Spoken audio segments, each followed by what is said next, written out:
Morning, everyone, and welcome to today. Today is Tuesday the 25th of November, 2025. It's the 25th. That means we are 5 days away from November the 30th.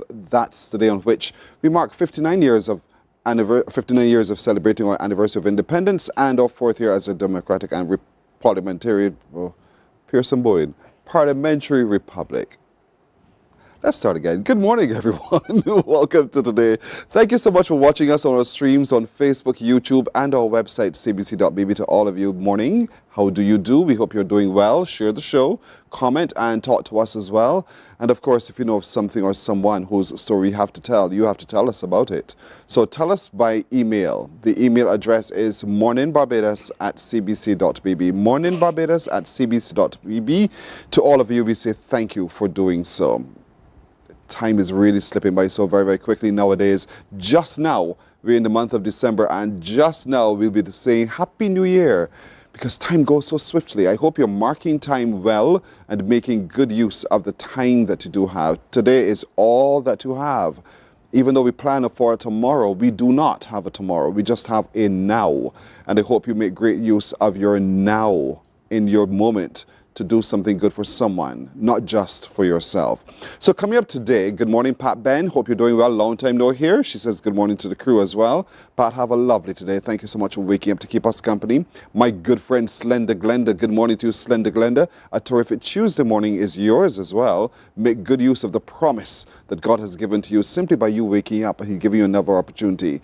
Vereen Walker, good morning as well. She says good morning, Barbados. To you, Vereen. Have yourself a lovely today, as well as you make use of your time too. Auntie Faye in the north of the island, fantastic today to you as well, Auntie Faye. Have a great one indeed. You sure it's today, Auntie Faye? Are you sure it's today or later? Are you sure? Anyhow, let's check that. Roosevelt Bacco Corbin, good morning to you. He's a Bajan watching from Flatbush, Brooklyn. Good morning to you, sir. Have yourself a lovely today as well. Thank you for keeping company as well. Kieran Olivier, good morning to you as well. She wishes all of us a very safe today. Same to you, Kieran Olivier. Have yourself a wonderful morning as well. Don't forget, coming up today, Tuesday, we'll be having our conversations on CARICOM. We want to take a look at the recent visit by an advocacy group to the United Kingdom. We want to hear the outcomes. We can't wait for the reports. We love it when the ambassador travels because he brings back some interesting stories to tell. So we'll talk to him in just a little while about the outcome there. The annual 16 days of activism to end gender-based violence starts today. And in that starting today, we want to meet with those who are behind the initiative here in Barbados. And what is the driving force? What is the theme? What are we doing to celebrate, to mark those 16 days? And what's the theme that would guide what we do over those next 16 days as well? Well, the spirit of St. Philip will come alive this weekend. There's a community activity on, and we'll tell you what it is, where it is, and how you could be a part this weekend. The Church of Jesus Christ of Latter-day Saints is turning on the lights. They're shedding and sharing light for this holiday season. And so we want to talk to them a little bit about how that will go and how we can be a part. And there's an upcoming series of services to help wives embrace their divine roles. What does that mean? Some women will talk to us about that this morning. But let's get started in our conversations on CARICOM. This morning, we're happy to be joined yet again by Barbados Ambassador to CARICOM, His Excellency David Commichon. Ambassador Commichon, good morning to you. Morning, Pearson. Pleasure to be here. You're back from the UK. From the cold. From the cold. That's one point of view. But there is an advocacy group of which you're a part. Tell us, who comprised that group and why were you on this mission to the United Kingdom? Yes, so I was invited by the CARICOM Reparations Commission to be part of their team, which went on a very historic one-week advocacy visit to the UK to advocate on the issue of reparations. The team was led by Sir Hilary Beckles. It was a six-person team. It also included Dr. Hilary Brown of the CARICOM Secretariat and other members of the CARICOM Reparations Commission. We were hosted by the Institute of Commonwealth Studies, which is a part of the University of London. And so we spent the week. I tell you, one of the main reasons why this visit was so important is that, CARICOM launched this reparations claim back in 2013, and the CARICOM Reparations Commission is the regional body that has been charged with taking forward the reparations campaign.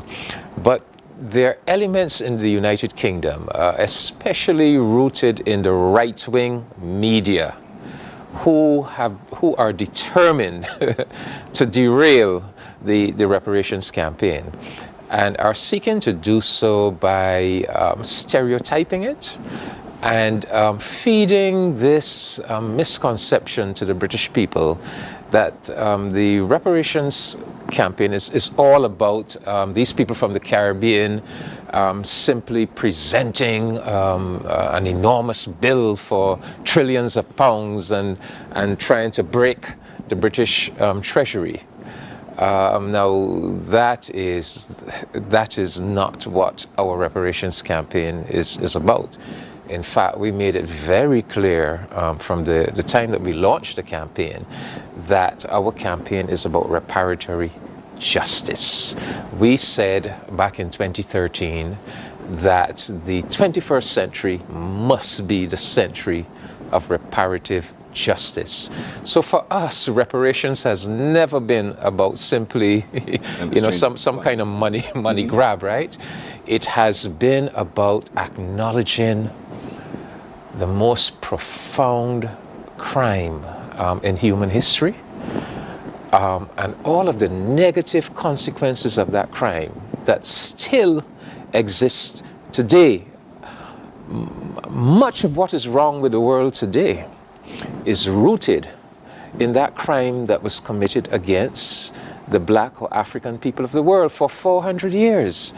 Not only was slavery imposed on this section of the human family, but with that went a calculated dehumanization of this section of the human family. I mean, our people were even denied human status. And that set in train a whole process of plunder, extractive plunder, economies built on that notion. You plunder Africa for its people, and then you plunder it for its land territory, you plunder it for its resources. And much of what is wrong with the world today has its roots in that experience. And so the reparations campaign is saying, look, we cannot sweep this under the carpet. We have to acknowledge it. And we have to acknowledge it not only because of we have to do justice to all those people, all that suffering of the past, but also because of the present, because the consequences of it are still with us. And so let us acknowledge it. Let us sit around the table and let us discuss how can we repair this damage and create a different world, a different future for humanity. So we met with high commissioners, parliamentarians, academics, researchers, civil society groups. We held a press conference. Sir Hilary did a lecture at the University of London. We did a town hall meeting. We had a special meeting with the Guardian newspaper, which really has been the most responsible newspaper in the UK in terms of presenting a fair and balanced account of the reparations movement. So, all in all, a very historic visit, and I would say that we made tremendous headway. Our message resonated with everybody that we engage with. And that's important because it's who is at the table if we want to see the change that we want to have coming out of this effort. And as I'm listening to you as well, I'm thinking, I wonder if Bajans are thinking, or people of the Caribbean are thinking, are you all tired of this? Why do you put yourself in a position where someone seems not to care about the message you bring? But you're saying, no, the tide is beginning to change, and are you seeing the change that you're seeking to see? Oh yes, oh yes, we are definitely making progress. I mean, even in terms of the message getting through, the message has gotten through to several sectors of the European population. Not the governments yet, but families, universities, companies, various institutions that have responded positively to the reparations claim. There are several families. In fact, they formed a group, a number of these establishment families in England, whose roots are in those centuries of enslavement. They call themselves heirs of slavery. And several of them have come forward and said, yes, we acknowledge much of our present wealth comes out of that exploitation of African people. We apologize, and we want to help to repair some of the damage that our family helped to perpetuate. So we're seeing that. We're seeing universities like Glasgow University, for example. We're seeing several companies. What we are not seeing yet is the governments. And the governments represent the institutional link between the present and the past. And so it is very important that the governments come to the table. The other thing is that,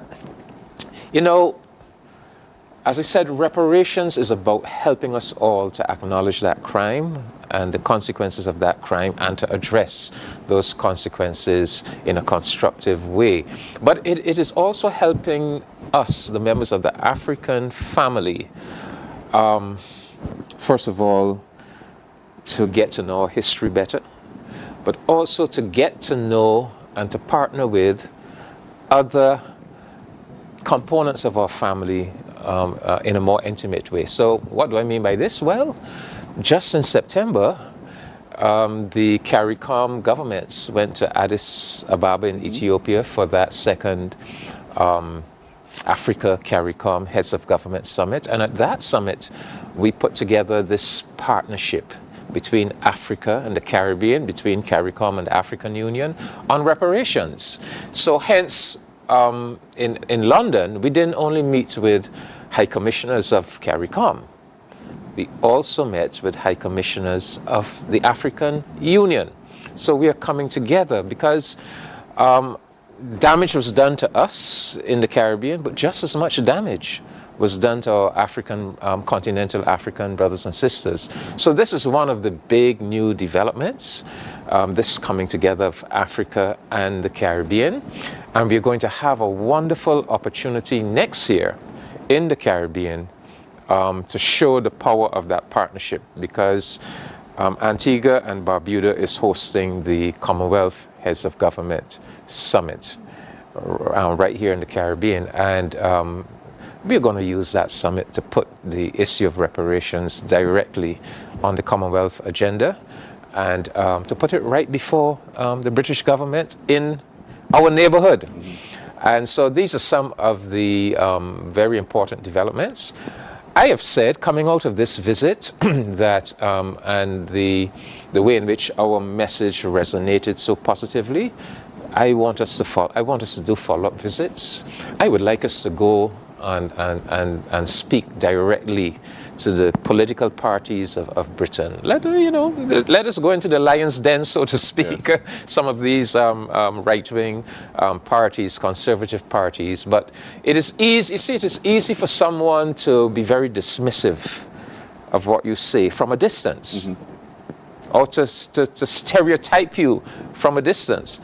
But it's a different thing when they have to sit around a table with you and actually listen to you and actually have to engage with you. So for me, I think the next step really should be that we repeat that kind of visit, but this time we target political parties, trade unions, the church.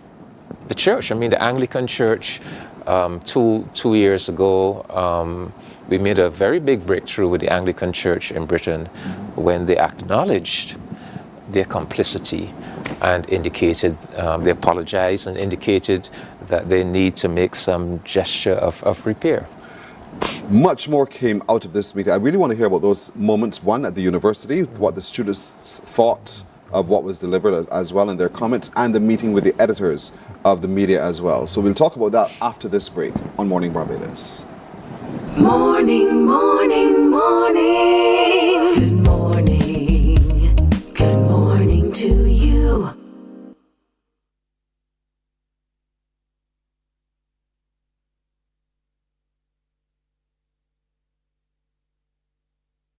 Welcome to Nature's Discount, the ultimate health food store.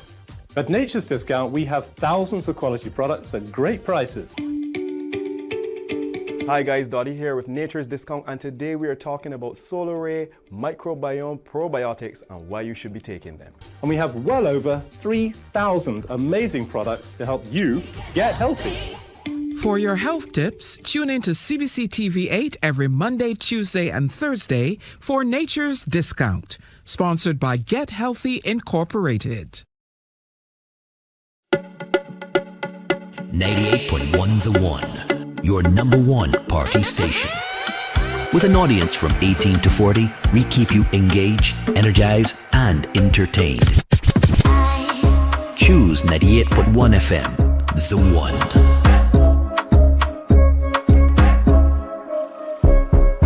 Morning, morning, morning. Good morning. Good morning to you. We're having our conversations on CARICOM with Barbados Ambassador to CARICOM, His Excellency David Comishong, who was a part of a group that traveled to the United Kingdom recently, and he's now back to share with us some of those meetings and experiences and conclusions, or perhaps continuations of discussions. Part of which you mentioned was a visit to the university with a lecture delivered by Sir Hilary Beckles. I'm curious to know what was that subject about and what was the response to that matter? So, well, we had two of those engagements. We had the lecture at the University of London, and then we had the town hall meeting at the University of Birmingham. So Hilary gave the lecture, and as I said, one of our major functions was to counteract that stereotypical negative image that the right-wing media has been trying to present. So Hilary really went into the core of our reparations message, the idea of reparative justice. And you know, after the lecture, as people were, and it was a full house, I mean, full house, people couldn't get in. But after the lecture, as people were filing out, I was listening to some of the comments, and some of the, you know, I heard this striking comment more than once. I found that so moving. I don't understand. I'm not quite sure why I found it so moving, but it was something very moving about it. Then somebody said it is because, you know, they were so open and honest. Because in addition to Sir Hilary, we also had other members of the panel who, after Sir Hilary spoke, went up to the stage and fielded questions and so forth. And that was the sentiment. I heard that sentiment, that word moving. Yes. I heard that word about 3 times. It was moving. So, and I also heard, and you know, he wasn't angry. He wasn't bitter. He elevated there was a nobility about the message, and I think that was the hallmark of the entire visit. That the way in which our reparations message was presented, it was presented as, you know, this is a philosophy at a higher level of humanity, of trying to bring justice, trying to elevate human relationships to a higher and more noble level, and trying seriously to deal with many of the disabilities that are plaguing the world. I mean, so Hilary, for example, at the press conference, spoke about Hurricane Melissa and how it had ravaged Jamaica. And he made the point that the portion of Jamaica that was really seriously ravaged was plantation Jamaica. it was that part of Jamaica that is still reflective of those centuries of slavery and plantation culture. And it is precisely that part of Jamaica that has the poorest housing, the poorest infrastructure, the poorest and most vulnerable people. And it was that part of Jamaica that was really devastated by the hurricane. So he was showing how this is not in the past. This is very much part of our present. And our message is, let us come together and clean up and repair. Let us repair our civilization. Darkness exists where ignorance exists. And so meeting with the media so that you begin to shed the light on what reparations means and what from the Caribbean's perspective, what our request is. How did those meetings go when you sat with editors of the media? Yes, well, we had the press conference where all of the media was invited, and we took the opportunity at that press conference to speak directly to one or two of those right-wing media entities that have been doing so much mischief and so much damage. But we also had, in addition to that open press conference, we had an engagement with the media house in the UK that we think has been the most responsible, the most knowledgeable, and the most balanced in how they do their reporting on reparations. That's the Guardian newspaper. And so we had a very good engagement with them, where we were able to further explain to them. We actually went to the premises of the Guardians. We had a meeting with editors and journalists, and we were able to further explain the reparations campaign, where we're going with it, the more recent developments. But and they too were able to give us some insights into their own work on reparations, because unlike any other media house in the UK, that newspaper has actually done an investigation into its own complicity in the crime. So they have there we are. There we are. But yes. I'll tell you what I read from this. You're not on the outside of the Guardian, you're on the inside. Yes, and that's where the change starts. So you can look at me from the outside, and we are looking at you while outside, inside, arguing and changing the narrative, or being a part of the change of that narrative. So that to me is a very powerful image. But the process has begun. I want to look at Barbados for a second, because you were a Barbados ambassador to CARICOM. And oftentimes we sit and we wonder, why is Barbados so engaged in this whole quest for reparations? Well, I brought along with me this book that we have discussed here already. And I wrote this book to commemorate the 400th anniversary of the British colonization of Barbados, the 14th of May, 1625. So Barbados is at the center of this entire story. Think about it. So Barbados is at the birth of the British Empire. Britain's first colony in Virginia, 1608. St. Kitts, 1624. Barbados, 1625. So Barbados is third. However, Barbados quickly became the mother colony. And Barbados developed quickly as a source of enormous wealth for Britain. In the late 17th century, Barbados was more important to Britain than four: New York, New England, Pennsylvania, all of them put together. Songs difficult to understand. But it was based on slavery. It was based on Barbados becoming the world's first slave society. So a lot of what is wrong with the world today has its roots in that colonial experiment in Barbados. The birth of the British Empire, the birth of capitalism as a very rapacious, extractive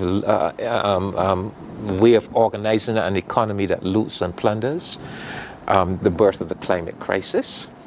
Barbados was central to the development of that European industrial civilization and the climate crisis that it has spawned. The very idea of white supremacy, white supremacy, the idea that African people could be dehumanized and their humanity denied, and that idea could be put in a piece of legislation, the famous 1661 Barbados Slavery Code.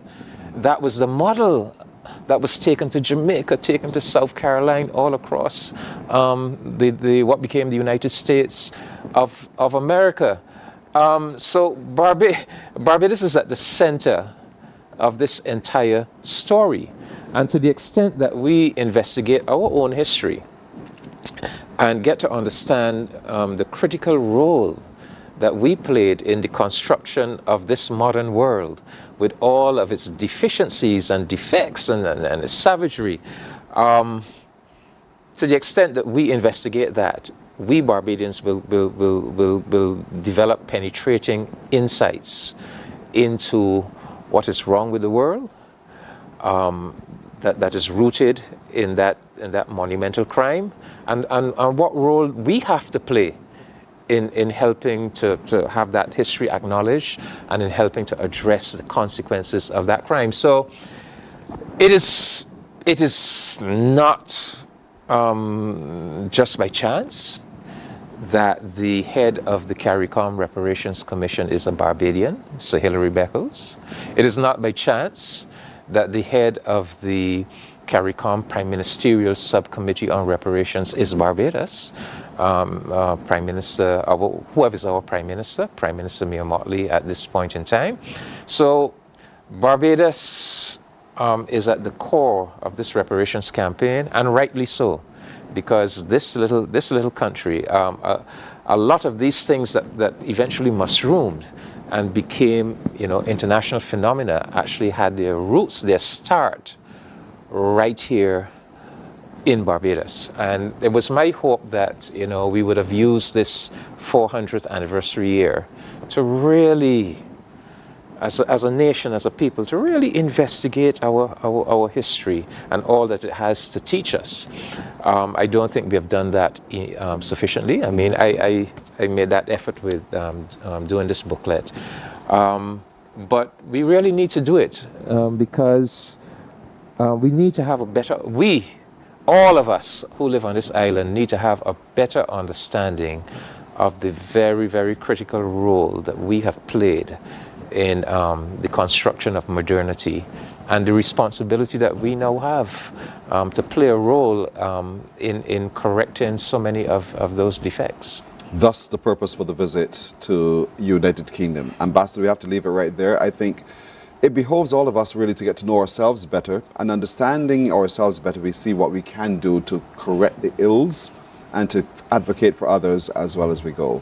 I thank you for joining us this morning. Thank you, Pearson. Barbados Ambassador to CARICOM, His Excellency David Comishong, in our conversations on CARICOM. Morning Barbados continues in a moment. Morning, morning, morning. Good morning. Good morning to you. Books open your heart, your mind, and your soul. They are educational, entertaining, inspiring, and motivating. Are you an author of a recent book you want to share? Then Morning Barbados would love to feature your book in our The Next Chapter segment. Send us an email to morningbarbados@cbc.bb. That's morning without the G. Come and let us turn those pages together.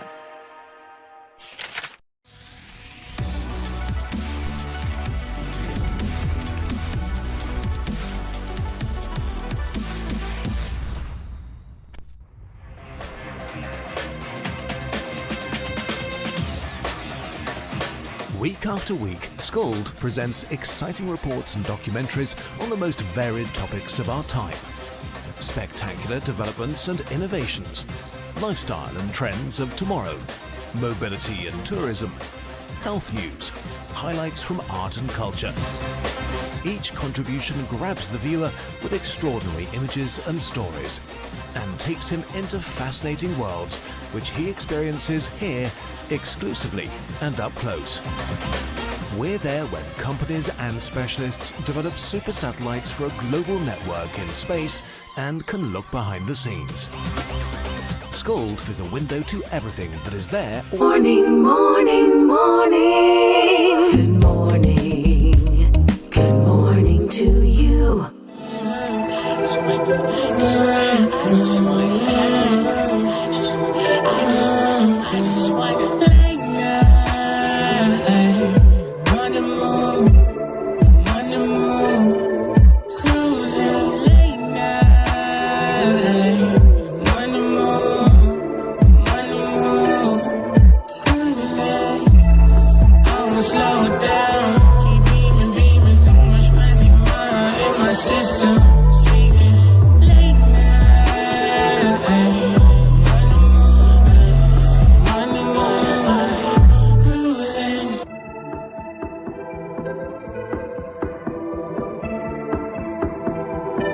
I can't understand why every time we call this girl and we gotta go, she never answers her phone. She phone never working. I don't understand. You want to try calling her because we are late.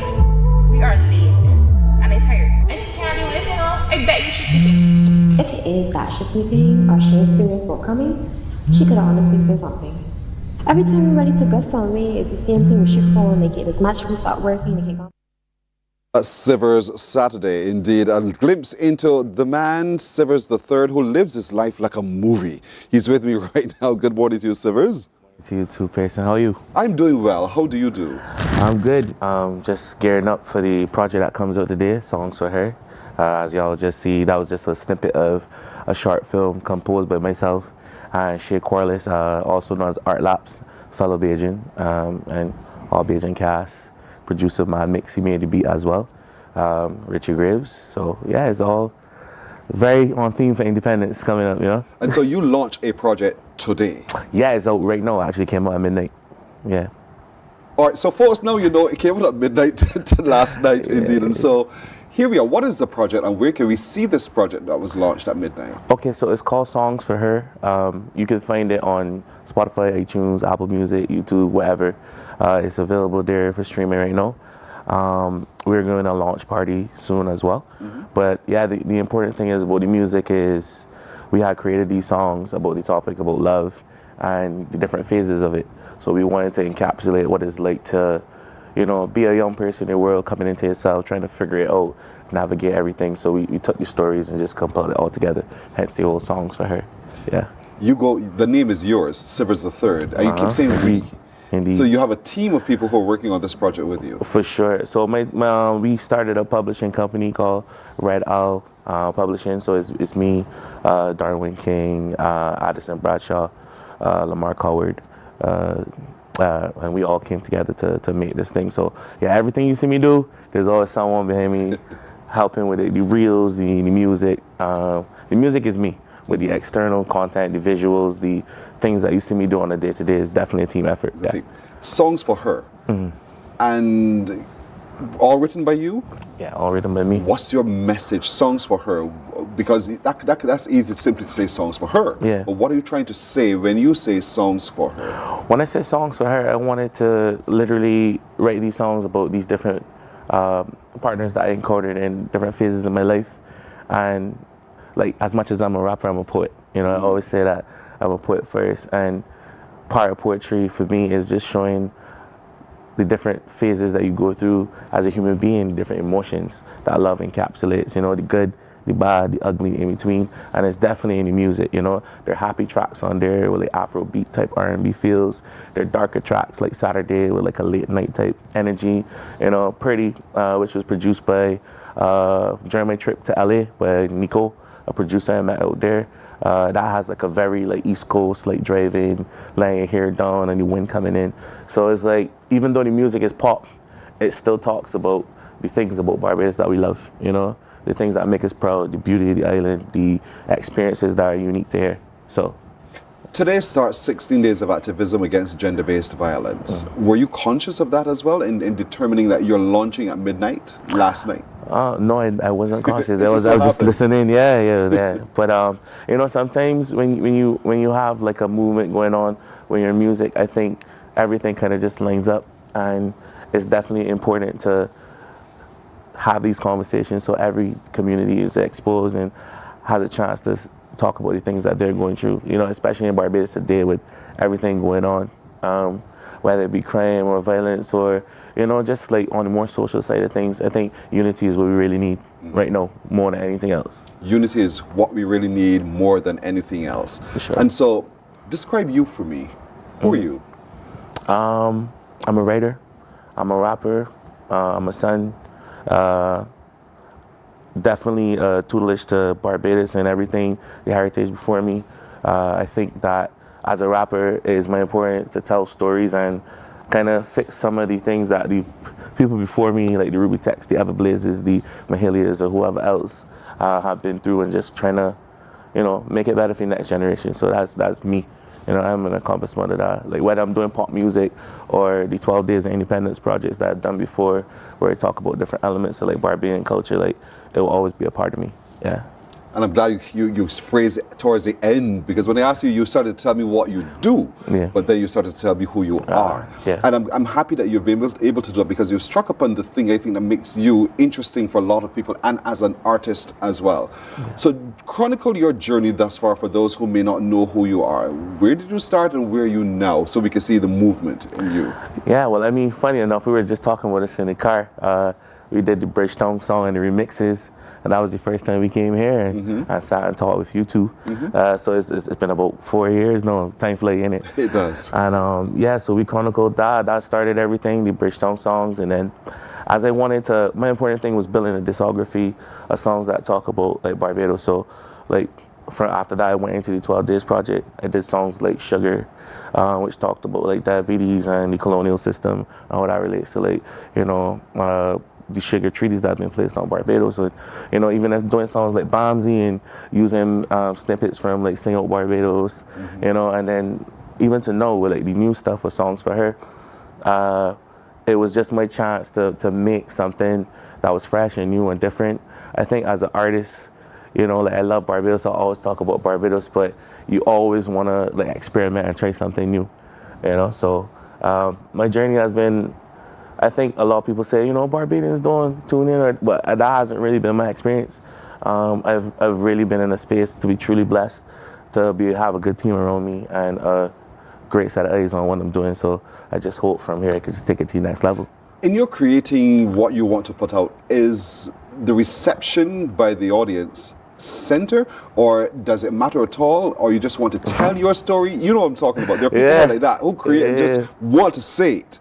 Whether you like it or not, does that matter to you?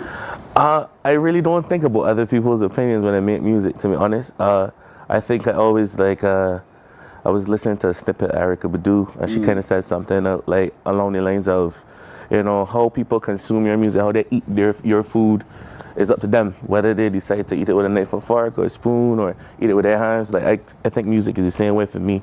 Like however you decide to consume it, whether you think it's politically charged or if you think it's a club record or you think it's a deep cut about like love and growing up and becoming a young man in this world, like you could find all those topics in my music. It's just, it all depends on which song you turn on and where I'm at on that day when I go to record.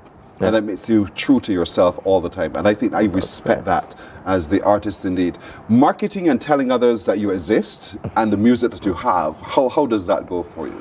Well, I think it goes hand in hand, especially in this era now when like music is going more into the direction of personalities. People really want to see your day-to-day. They want to see how you wake up, how you put your set together, how you build your albums.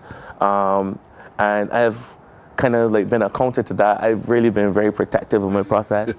But my managers tell me all the time, yeah, you gotta let people see what you're doing. So even though I'm getting more into like showing people the process, some of these struggles we go through as an artist in Barbados, whether it be funding or creating your own projects. Like, what we find a way around, man, is as I would give any advice to the youth out there, if you feel like funding or finances isn't there, sometimes it's just a community pool of finding like minds. You know, you might find a videographer or somebody somebody that's into writing and production, you could come together and make something happen. Yeah. Finding new topics, finding inspiration to tackle new topics as well. And a small little island like ours at times can be daunting because somebody said that before. So how do I tackle it now?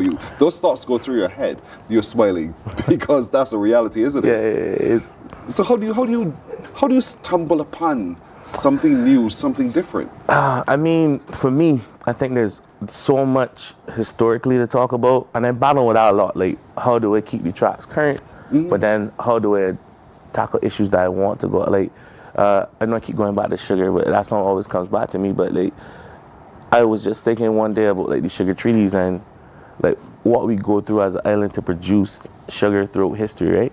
So sometimes I'd be reading or a documentary I'd watch, and I'm really inspired by the local film scene and the poets here too. Like, they keep me abreast of like what's going on. So I would say, is the community like looking at the other, I would say my contemporaries, people that are in adjacent industries and like film, like we just submitted our film to NIFCA too, and Shea just submitted like a film about like in Ascension, and like just seeing what he does with his work. I think like that's what we need, a more community effort, because if we all stay together and see what we're working on, that inspiration comes naturally. Yeah. How important is recognition to you? I say if we had to do a percentage, I'd go like, in my head is about 20%. The other 80 is just leaving something, like when we all go eventually. You know what I mean? I'm a little too young to be talking about going, right? But we all go. And for me, it's like, I think when I leave here, I want to be able to leave like bodies of works behind that kind of talk about my account of what it was like in Barbados. I think as a small island, we have a lot that we have to offer to the world. I think we might not package it the best sometimes, but I think we're figuring it out for sure. I think you've figured it out, and you're continuing to figure it out. Yeah. And so there's a third. There's really good sitting. You're deep. I appreciate it. I like talking to you because you're clear. You have a very clear vision as to who you are, what you are about, and how you can achieve it. And that means success is yours, in spite of everything else that might be trying to knock you off your track. Doesn't matter, because you're very focused, and I enjoy that. Yeah, I appreciate it. Always a great talk with you too. And I must say, right at the very end, big up to the Natural Cultural Foundation for helping sponsor this project that we just did. So, yeah. Songs for Her out now, came out last night at midnight, and so you go onto your streaming platforms and you download, you purchase, you engage with purchase as well. And so I want to give you, so there's a third, all the props for doing what you do and creating content that we can all engage in, that we can all understand, we can sing along to, we can feel, we can see ourselves and see the positive things that we do at the same time as well. Well done. Keep it up. Appreciate it. You're Much welcome. love. Thanks for your time. You're welcome. Morning Barbados breaks here. We're back in just a moment.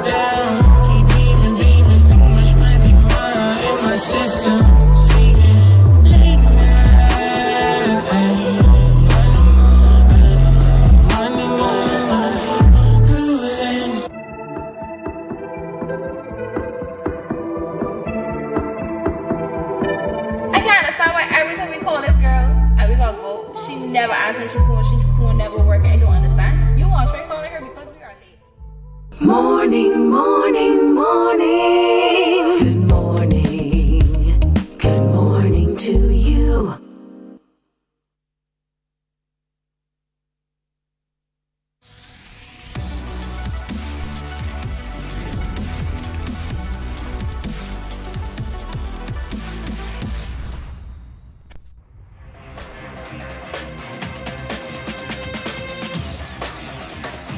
Week after week, Scold presents exciting reports and documentaries on the most varied topics of our time.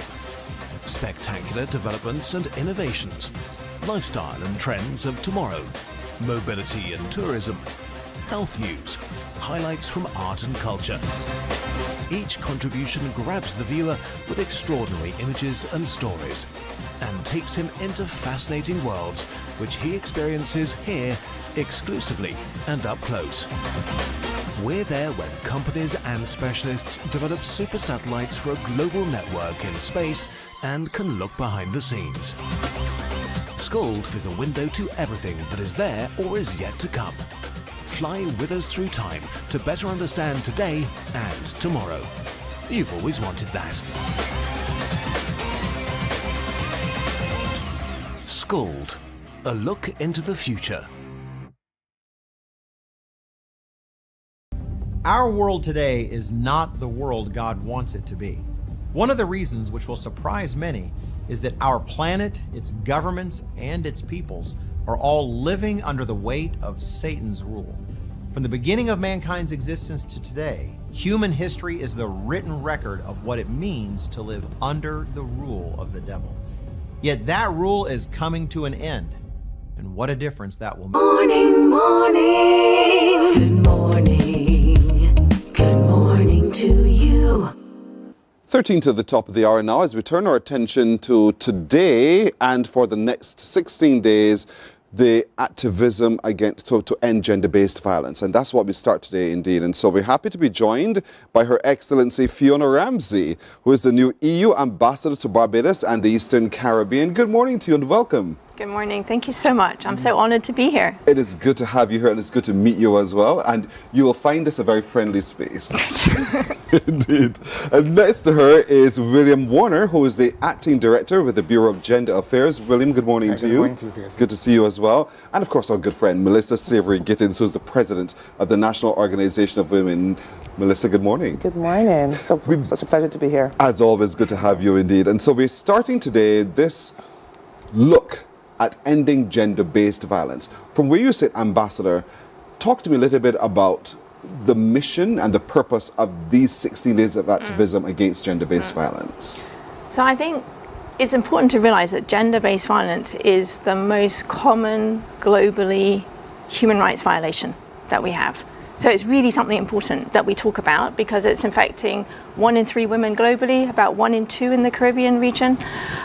So the idea of the 16 days is really to shine a spotlight on that, to have that moment to reflect, talk in our communities, in our families, in our workplace as well about what gender-based violence is, how it impacts women, how it impacts our society. And some would say to you at times it's cultural. And something we have to go past the culture now and see the humanity within what we're doing. The theme this year takes a different approach, however. And so talk to me about the relevance of the theme this year and what it means for us tackling gender-based violence. So this year we're shining a spotlight on the digital space. Now I'm a mother, I have 2 young girls, and they're growing up in a digital world. And that digital world can be very scary actually. There's a lot of cyber stalking, there's deep fakes, there's online abuse, and that's something that's perhaps more difficult to regulate than the physical space. It's maybe more difficult to talk about. You don't know who the perpetrators necessarily are. You can hide behind the screen, and I think it's really important that as societies we reflect on how that space is also impacting our fight for equality, the way that we also think about democracy too, and participation. If young women or women in politics, in public life, journalists, if they feel threatened of putting their voice out there in the digital space, what does that do for discussion, for debate? So it's a very important, and I would say more modern perhaps, question that we have to deal with in our societies as we become more and more digital. Indeed. Yeah. And so Melissa, as president of NOW, because women are always somehow at the center of the violence digitally, let's talk a little bit about what your membership is saying and what you think women, we can all as a society do so that we don't continue to harm our women digitally. You know, Pearson, actually, it's only when this topic came up, the theme this year, that we realized, you know, we're always so looking at the physical element of it. We never really tapped into the digital, but that is a space that we really need to look at because that affects your psyche. more so than anything else. And for years to come, that will play in your mind. And if it's out there, it's out there. And although you may, people might say, oh, we realized it was an error, especially with AI. So my voice may come out, and I'm nude or something else happens, and people say, oh my God. So even 10 years from now, people remember me. They'll say, that's a girl. Although it may have been true, that's what they remember. So this is something that can continue for years to come. So while you may get over the physical aspect, that psychological aspect, that lingers forever. And so that's something that we really need to address and deal with now. So what can now do to address? Wow. We've been looking at ways to do it. For this campaign, we've gone digital. So we're looking at Voices Against Violence. Are you using digital too? We are using digital. And we're asking people to put their voices out there and say how best, they can work with us. So if you haven't done it as yet, you can send us your video. You can WhatsApp us or go on our page. The number is there. Less than 60 seconds, just saying how, we can work in the digital space and how we can help persons in that area. How we can use that digital space to help others indeed. And so you can WhatsApp to 253-2951. 253-2951. And you can, of course, go ahead and follow now on Now Barbados 246 on Insta. Yes. So Now Barbados 246 on Insta, and share your message of how you can use the digital space for something good, to help and not to hinder or hurt. And that's what the campaign is going to be about for the next 16 days with the National Organization of Women. But the Bureau of Gender Affairs exists for a reason, and that was established to work towards gender equality, so that the government's policies and programs do not disadvantage men, women, girls, or boys. That's basically our mandate. And so that's why this whole 16 days of activism is so important to you as well, because it aligns with your mantra and your mandate. So talk to me about what the Bureau is doing so that we can diminish the number of cases where women are feeling abused domestically simply by being a woman. Okay. One of our main initiatives right now, in 2019, government, through an act of parliament, established the National Committee on Gender-Based Violence. And the objective of that committee is basically to come up with a plan, a wholesale plan to tackle gender-based violence. We have actually had our meetings. We started our meetings last year. We have actually looked at the terms of reference, and we're going to have some training programs for the members of that committee around the whole issue of gender-based violence, so they can understand what it is and what it's all about, and that will help to craft their plan of action. And so you would want us men, particularly, to be even more mindful this next 16 days of how we interact with our women folk. Yes, of course. Maybe we're talking about the digital space. I clearly recall there was a case, I think it was in Trinidad, where a famous cricketer had put his partner on the digital space, and that was she took him to court. She took him to court, and she actually won the case, right? But even with that, a couple of years when he first joined the Bureau, there was a lady who called to the Bureau, and she was actually in tears, and she was saying that her partner had actually placed, did something that was not really in keeping with what should have been done in terms of digital space, and she had seek recourse, but she couldn't get any recourse, and it was so new that it was a challenge, because it was never been nothing we had dealt with before. So now I really know it's becoming more and more recognized that digital space is a space where we have to actually protect our women also. And so I know that we're making moves in Barbados to be able to protect people in the digital space. But there's a project, sometimes if you don't see it, you don't get it, Ambassador. And so I know there's a Red Shoes project. Have you seen it? We're opening it tonight. You're opening it tonight? Yes. Yeah. Talk to me about that. So the Red Shoes is inspired by a Mexican artist, actually, Elena Chauvet, who had this idea about putting pairs of red shoes out as an installation to make us think about those women that aren't here anymore, those women who have been lost to gender-based violence or who suffer and are unseen because nobody asks, how are you doing? What happened? Can we help you? So it's a visual way to make us reflect about the impact of gender-based violence on our societies. We're really pleased to be able to do this in collaboration with local partners like the Bureau of Gender Affairs, also with the University of the West Indies. The Barbados Museum and Historical Society is hosting the exhibit this year. We really, I think it's a great opportunity to come together and reflect. And this year, I think, compared to the Red Shoes Project last year, we've added a youth outreach part with the Ministry of Education and Barbados Community College. And I think that's really critical. We were talking about digital space and young women growing up in that digital world. I think it's really important to have that outreach to young people. So secondary students will be able to come and have some guided discussions with the university students, see a play about Millie Gone to Brazil, which I understand is a song here that viewers might be familiar with, and really start that conversation is what we hope, So it's launching tonight. Where? And then thereafter, how can we come engage with the project? Yeah, so it's at the Barbados Museum, launching tonight, 16 days, and it's completely free.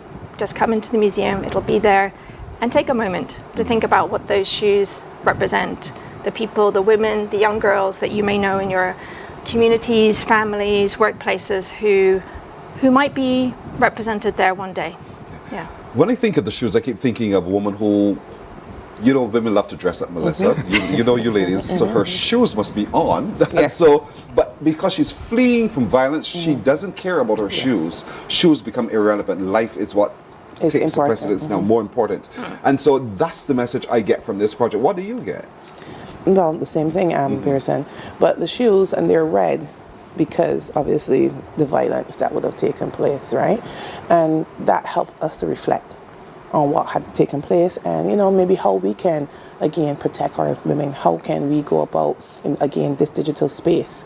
And one thing I would say to protect our women in this space is do not share. When these things come to your phone and you see them, don't share it.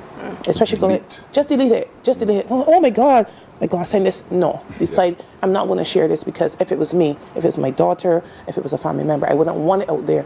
Do not share it. And we have a hashtag for us this time around. We said respect online, protect offline. And that's it. Like that. Respect online, protect offline. Hashtag it, of course. And of course, if you do your little quick 60 seconds video, remember today to send it by WhatsApp to 253-2951. You have 16 days to do so, but your voice is powerful. Your passion and your purpose is equally powerful. So take some time, video the way you feel about how we abuse digital space and what you think we need to do better as a society as well. 253-2951. Follow now at Now Barbados 246 on socials. And so the conversation has to continue, William, in terms of how we as a society become more thoughtful of the difference caused by gender. So what does the unit intend to do over these 16 days to open up spaces, not just with the Red Shoes Project, where we can actually come and talk and share and find ways of having more harmonious relations? Okay. We actually outside the 16 days, we just had a men's forum, and they would like to let us talk about the men involvement in the whole gender-based violence issue.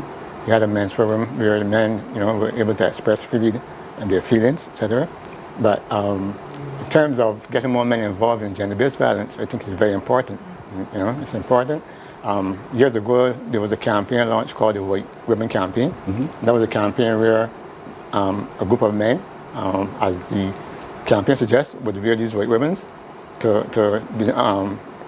show abhorrence to gender-based violence. That was a campaign that was a couple of years ago. Also, in terms of the ministry, we now have what we call the Partnership for Peace program.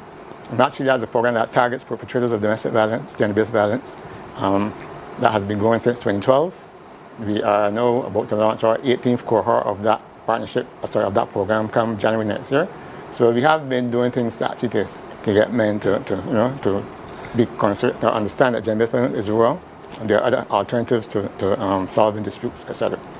And these folks are looking so beautiful in their orange for a reason, Ambassador, because orange is what the color that gives support to this promotion, this activism. That's right. All right. And orange is very vibrant. It's very visible, and it's now it's globally recognized as the color for supporting and talking about gender-based violence. And what William says is really important. We have to have those conversations with men and women, and what Melissa says also about taking responsibility ourselves. So if we see something, we need to call it out and do Respect. something. Yeah. Ambassador, Her Excellency Fiona Ramsey, the new EU Ambassador to Barbados and the Eastern Caribbean, William Warner, who is the Acting Director of the Bureau of Gender Affairs, and Melissa Savories-Giddens, who is the President of the National Organization of Women. I'm not going to say happy 60 days of activism. I'm saying Barbados, we need to join the activism. We need to be a part of it. Either we wear the color, but we do our messaging. We are a lot more introspective of how we treat to our female folk and how we use the digital space to make a difference. And we have to be a lot more responsible as people. Thank you, each of you, for joining us this morning. Thank you. Thank you. You're very welcome. Thank you. We're back in a moment. Hello everyone, I am Kirk Humphrey, the Minister of People Empowerment and Elder Affairs. And my ministry, through the Bureau of Gender Affairs, working with the National Organization of Women, we want to bring attention to the violence that women face every day as we unite to end digital violence as the theme for the 16 days of activism this year. Our idea is that you protect online and you respect offline. And on the 25th, which begins the 16 days of activism, we're asking everyone to wear orange, to come out and to say that Barbadian women matter, all women matter, and that together we can make a better Barbados. Protect online, respect offline.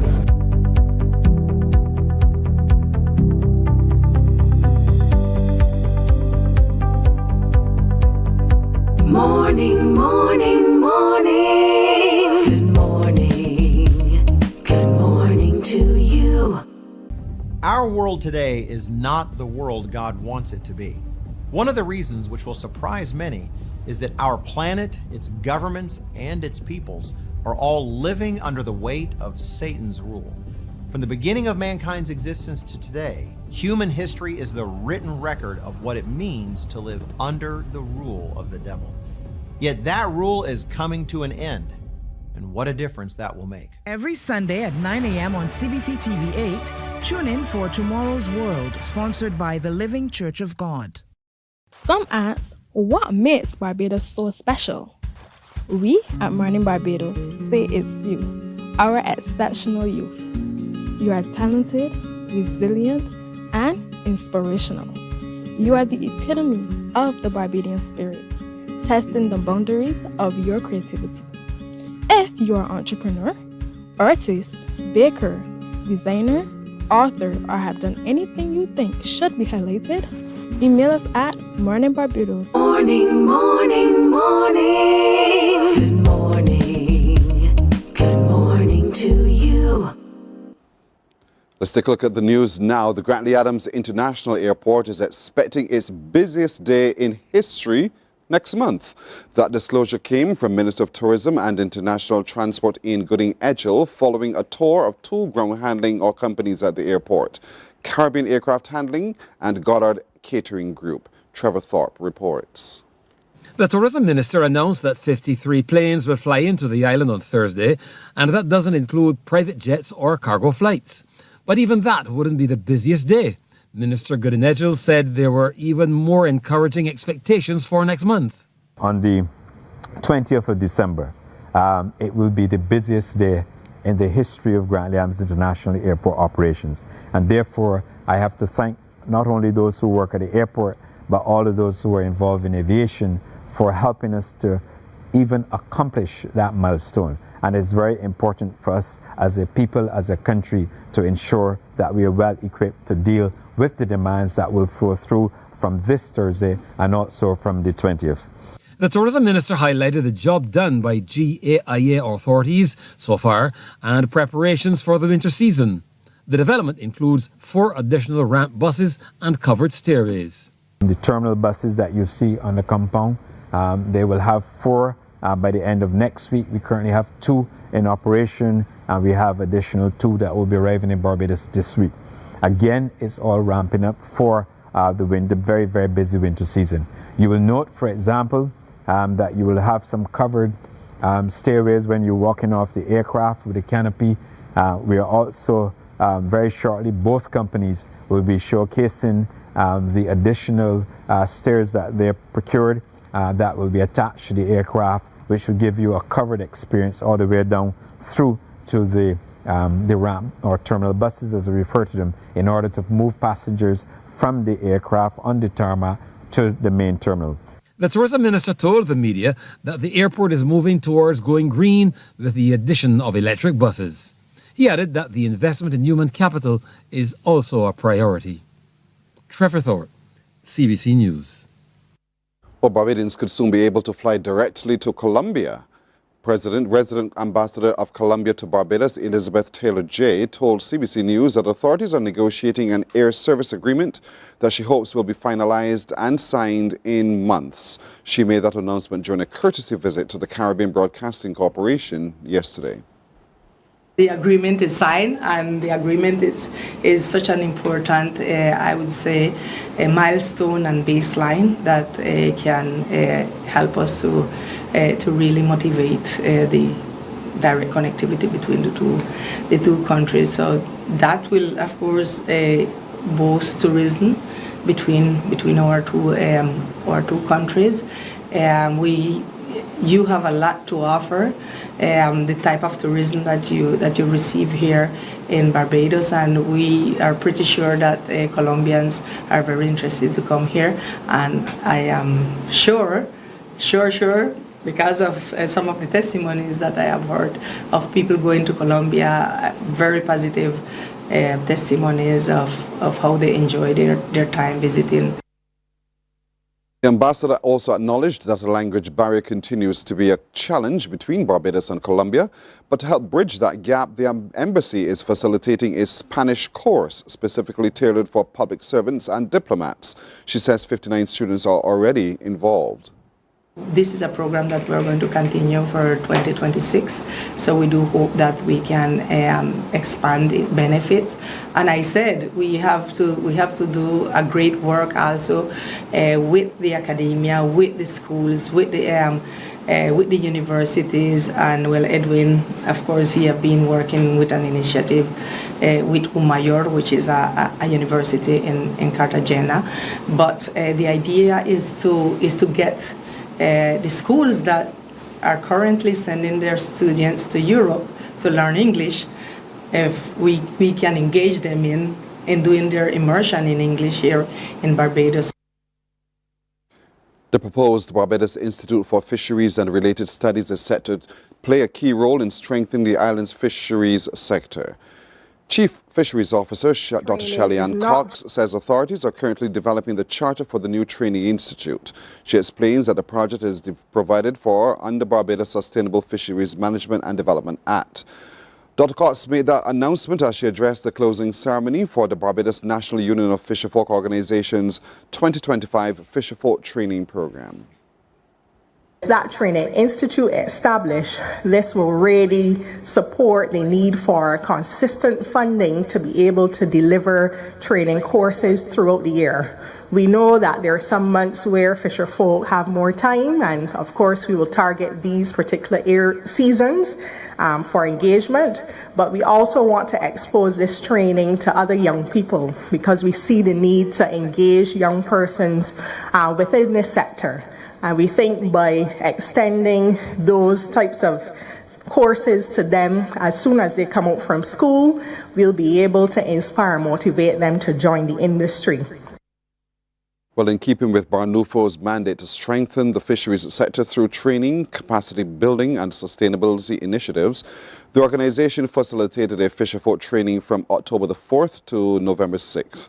Dr. Cox reports that about 50 members of the fishing community successfully completed courses across several disciplines. I see some names of younger persons too, which is quite encouraging. And we see, of course, that there are a lot of women, definitely, and I want to encourage men to really come and engage in these training events. And I know we could do a lot better in terms of promoting it, but it's always good to see the men making sure that you are, continue the wisdom, knowledge, and understanding. Officials of CIBC Caribbean and the University of the West Indies have formalized a renewed 3-year agreement deepening relations first signed in 2003. Chief Executive Officer Mark St. Hill says financial constraints should never block the growth of bright young minds. It's all about giving back to the communities that we serve. I note with pride that a new element of the MOU is facilitating students who are studying software engineering in your partnership with the Suzhou Institute of Software Technology in Suzhou, China. And another element proposed by our own technology team who passed through this university is exploring partnerships and education around the future of AI. Under the MOU, CIBC Caribbean will fund scholarships, bursaries for students with disabilities, support the Student Hardship Fund, and invest in innovation, research, technology, and entrepreneurship across the UWI community. Cayfield Campus, Professor Clive Landis says the partnership is bearing fruit. Since the first MOU was signed between the UWI and CIBC Caribbean in 2003, the bank has contributed over $2 million, that is US dollars, to support various initiatives across the UWI community, including over $600,000 US dollars in scholarships for nearly 300,000 for nearly 300 students, and US $345,000 as startup capital for student entrepreneurs under our student entrepreneurship. Sports now. West Indies under-19s are 3-1 up in their Youth One-Day International Series against England under-19s in Grenada. Set into bat at the National Stadium, the Young Windies were led by captain Joshua Dorn and Jonathan Van Lange as both scored 80 runs. They were supported by opener Tenez Francis with 51 and 34 from Zachary Carter. Luke Hands took 3 for 63, while Farah Ahmed claimed 2 for 37. In reply, England under-19s were dismissed for 182 of 38.5 overs, with Vital Laws taking 4 for 35 and Shaquan Bell 3 for 34. Here are the highlights.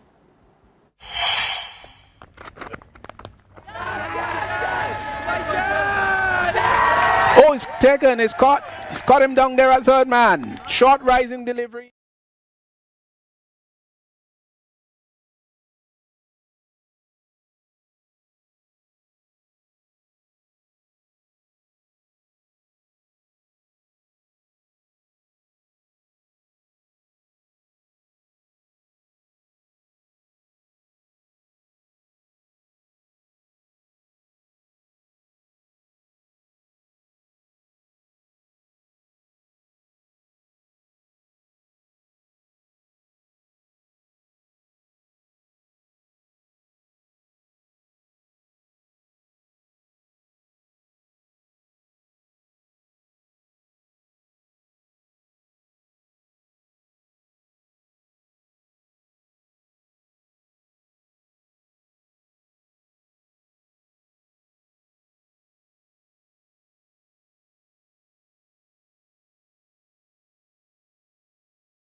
And that's news until now. More news coming up at noon on TV8. Morning Barbados is back in a moment. Morning, morning, morning. Good morning. Good morning to you. Some ask, what makes Barbados so special? We at Mornin Barbados say it's you, our exceptional youth. You are talented, resilient, and inspirational. You are the epitome of the Barbadian spirit, testing the boundaries of your creativity. If you are an entrepreneur, artist, baker, designer, author, or have done anything you think should be highlighted, email us at morninbarbados@cbc.bb. Let us show the world our exceptional Bajan youth. From the beautiful shores of the gem of the Caribbean, Barbados, home of the amazing Harrison's Cave, the tantalizing Oystins Bay Garden, our historic garrison, the indigenous road tennis, and the friendliest people in the world. We are 94.7 FM, the ultimate Bajan experience. There is a saying, you can find a Bajan anywhere. Are you a Bajan living abroad? Or do you know of one who has migrated to another country? Well, we at Mornin Barbados would love to have you or them on our Bajan Afar segment. Share your amazing stories, experiences, and how you have adapted to a new culture. Send us an email to morninbarbados@cbc.vb, and together we will travel the world.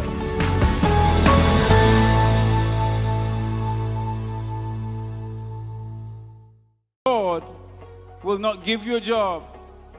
God will not call you to do something and then not give you the capacity to have it, to make it happen. He will give you the resources. He'll give you the people. Not only will He equip you with ideas, but He will equip you with favor, as He did Nehemiah. Turn on the latest episode of Infinite Possibilities, only on CBC TV8, every Sunday at 1:30 p.m., sponsored by Covenant Life Teaching Center. Welcome to Nature's Discount, the ultimate health food store. At Nature's Discount, we have thousands of quality products at great prices. Hi guys, Dottie here with Nature's Discount, and today we are talking about Solar Ray, microbiome, probiotics, and why you should be taking them. And we have well over 3,000 amazing products to help you get healthy. For your health tips, tune in to CBC TV8 every Monday, Tuesday, and Thursday for Nature's Discount, sponsored by Get Healthy Incorporated. 98.1 The One. Your number one party station. With an audience from 18 to 40, we keep you engaged, energized, and entertained.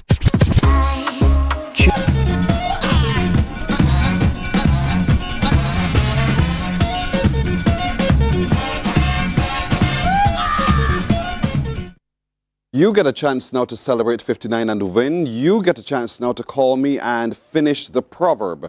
Your number to call, 228-5562 or 228-5563 if you answer it correctly. And for my own information, just explain it for me. I'll be very, very happy. 228-5562 or 228-5563. A good live with is finish that proverb. What is that? How does that proverb end? A good live with is Mina no. 228-5562 or 228-5563. You are a winner today as we celebrate 59 and win. Call me and let me know. A good live with is, and of course, explain that to me. And it's good knowledge for our young people as well. A good live with is what? 228-5562 or 63. It's a Bajan proverb. It's a Bajan saying. Some of you very, very familiar with it. Others of you not so familiar. And that's where the information really, really helps if you can explain to me what it is. A good live with is what? 228-5562 or 3. Good morning. Hello. Hello. Hi, good morning. Who's calling? I don't remember that name. But anyhow, it sounds like a very familiar name to a lot of people. Beep, beep, beep. 228-5562 or 228-5563. Call now, call now. I'm so sorry if you were disconnected on our end. If it happened on your end, let's hope we get that sorted out. But call and see if you could win. You're winning with us as we celebrate 59 and win. A good live with is what? 228-5562 or 63. It's a Bajan proverb. You know it. And because you know it, teach me. Tell me what it's about. 228-5562 or 228-5563. Morning. Hello. Good morning. Hi. Who's calling? This is Alexa. Alexa. Alexa, play Whitney Houston. A good... Oh, no, hold on. Alexa, you are not following your request. As you know how AI goes, we have Alexa, we speak to the gadgets, and we tell Alexa to do something. Have you ever experienced that? Yeah. What are you laughing at? You know what I'm talking about. So Alexa, sing Whitney Houston. Oh, Whitney Houston. All right, Alexa, don't bother. So where are you watching from, Alexa? The beautiful parish of St. Philip. Oh, you're from St. Philip? Yes, please. Okay, let me guess. By the tone of your voice, you live more near the park, King George V. No. Where you live? I live near Curtin's gas station. Where? Curtin's gas station? That is near to Queen's Park. No. You make it sound as if it's so far away. All right, Alexa, what's the answer? A good livid is? Better than having no man at all. Better than having none at all? No man at all. Better than having no man at all? Yes. For your sake, I hope you're right. Let's see, is she right or not? No, Alexa, that's not it. But thank you for trying. Thank you for trying to enjoy your day today. A good living is better than have no man at all.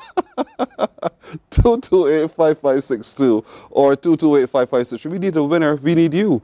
We need you to win this right now. So call me now. 228-5562 or 63. A good living is what? Morning. Hello.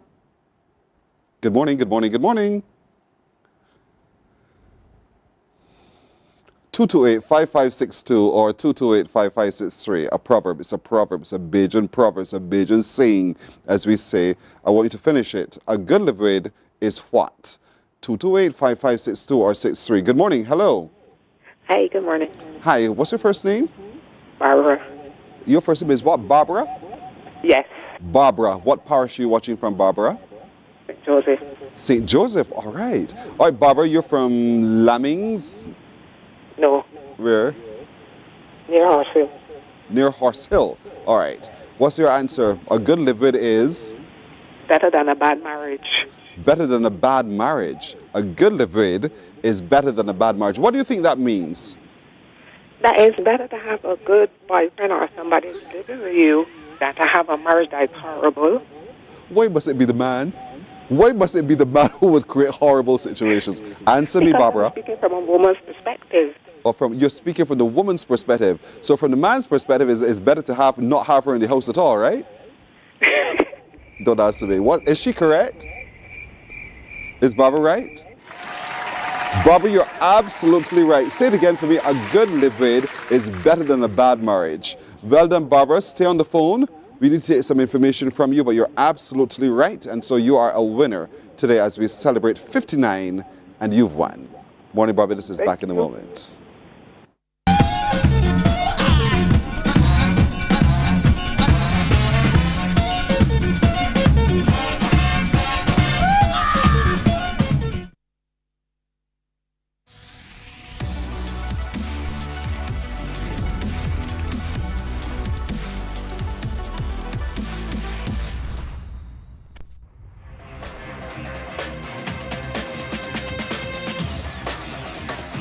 Week after week, Scold presents exciting reports and documentaries on the most varied topics of our time.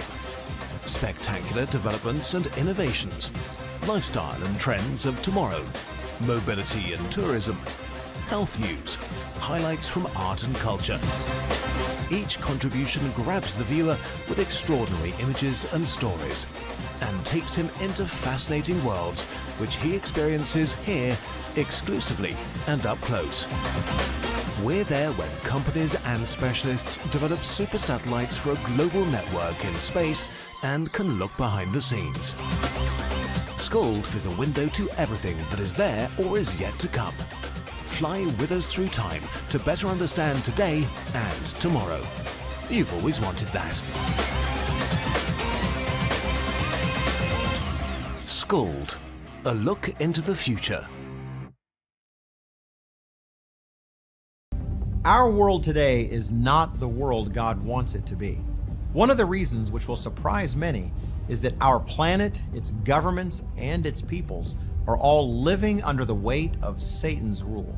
From the beginning of mankind's existence to today, human history is the written record of what it means to live under the rule of the devil. Yet that rule is coming to an end. And what a difference that will make. Every Sunday at 9 a.m. on CBC TV 8, tune in for Tomorrow's World, sponsored by the Living Church of God. Some ask, what makes Barbados so special? We at Mornin Barbados say it's you, our exceptional youth. You are talented, resilient, and inspirational. You are the epitome of the Barbadian spirit, testing the boundaries of your creativity. If you are an entrepreneur, artist, baker, designer, author, or have done anything you think should be highlighted, email us at morninbarbados@cbc.bb. Let us show the world our exceptional Bajan youth. From the beautiful shores of the gem of the Caribbean, Barbados, home of the amazing Harrison's Cave, the tantalizing Oystins Bay Garden, our historic garrison, the indigenous road tennis, and the friendliest people in the world. We are 94.7 FM, the ultimate Bajan experience. There is a saying, you can find a Bajan anywhere. Are you a Bajan? Morning, morning, morning. Good morning. Good morning to you. December 1st is almost upon us, and from December 1st until the 3rd, there is something called Wives International Conference 2025. And I know you're just thinking, Wives International? What is this about? Is this just a gathering of wives?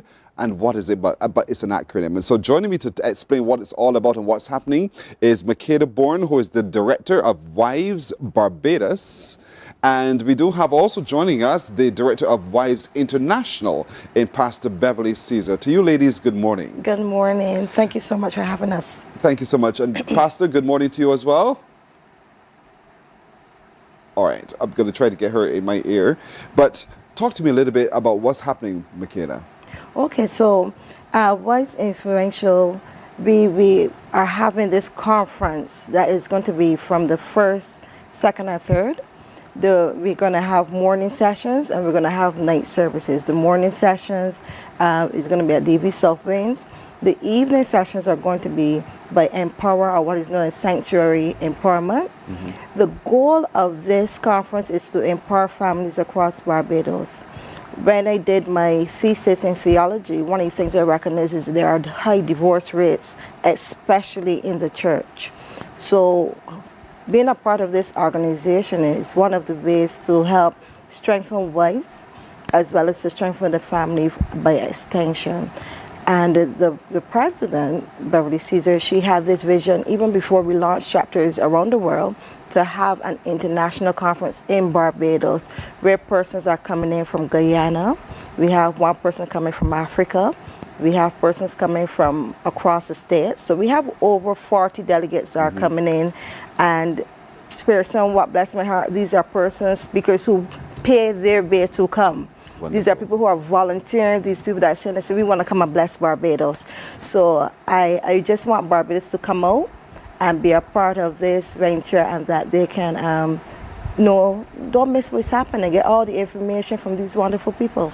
The family is the fabric of our society. Yes. When families are dysfunctional, then we have a problem generally. And so you're tackling it from the root. Yes. Really looking at the construction of the family and fixing the membership of the family, so to speak. And so you said to me it's targeted at not just women, but men and children. Yes. I love the way you've got the day divided, morning sessions and then come back in the night together. Yes. And you've got and sessions for men only, women only, children only as well? You're absolutely correct. So during the morning, we're going to have sessions for wives.